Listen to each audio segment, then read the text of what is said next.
Welcome back to our channel A to a natural world. ఎలా ఉన్నారండి అందరూ? నేనైతే బాగున్నాను. మీరందరూ కూడా ఇంకా బాగుండాలి అని అనుకుంటూ వీడియో స్టార్ట్ చేస్తున్నాను. ఇవాల్టి వీడియోలో నేనైతే అరకు జర్నీ గురించి చెప్దాం అనుకుంటున్నాను. Vizag to Araku 4.5 hours journey అయితే మధ్యలో అక్కడక్కడ చిన్న చిన్న బ్రేక్స్ తీసుకొని ఆ జర్నీని కంటిన్యూ చేయండి. ఎందుకంటే లైఫ్లో ఒక్కసారైనా ఇలాంటి జర్నీని ఫీల్ ది జర్నీ అనే మూమెంట్ ఉంటుంది కదా, అదైతే నాకు వైజాగ్ టు అరకు జర్నీ అనిపించింది. మధ్య మధ్యలో ఇలా బ్యాంబో చికెన్స్ చేసే స్టాల్స్, తర్వాత ఎక్కడ చూసినా ఘాట్ ఏరియా కదా, ప్రతి చోట చెట్లు ఎంత బాగున్నాయంటే అది కూడా పనసపండు చెట్లు ఎక్కువగా కనిపించాయి. సీతాఫలం, మామిడి ఫలాలు ఇంతకుముందు వీడియోలో కూడా నేను చాలామందికి చెప్పాను, నేను ఎక్కడా చూడలేదు. ఇక్కడైతే కరివేపాకు చెట్టు, మునగాకంట, ఎంత బాగా ఉందో నేచర్ అయితే. నియర్లీ చాలా ఘాట్ సెక్షన్ ఉంది, ఘాట్ ఏరియా అనమాట. జర్నీ అంతా మనకు ఘాట్ సెక్షన్లో ఎక్కువగా కనిపిస్తుంది. కాఫీ తోట ది ఎక్సలెంట్ అని చెప్పాలన్నమాట. పైనంతా మిరియాల చెట్లు, ఇవన్నీ చూడ్డానికి తమలపాకు లాగా ఉంటాయి ఆకులైతే.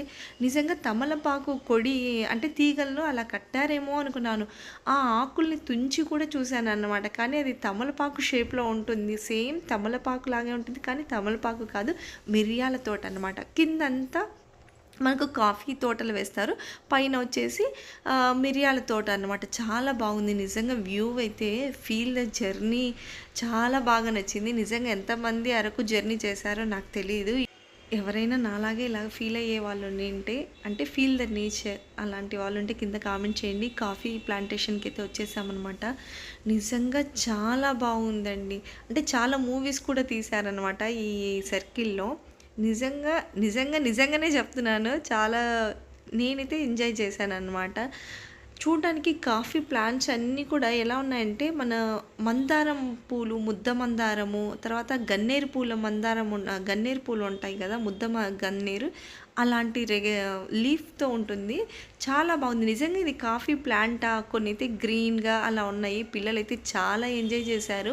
మేము వెళ్ళిన టైంకి కాఫీ తోట అంతా అంటే సీడ్స్ అన్నీ కట్ చేసేసారనమాట. కొన్ని రీల్స్ తీసుకొని తర్వాత బయట ఉన్న స్పైసెస్ అన్నీ అమ్ముతున్నారు. ఇక్కడ వీళ్ళని అడిగిన క్వశ్చన్స్ నిజంగా చాలా బాగా అనిపించింది. నేను వాళ్ళని అడిగాను, చాలా డౌట్స్ వచ్చాయి అనమాట.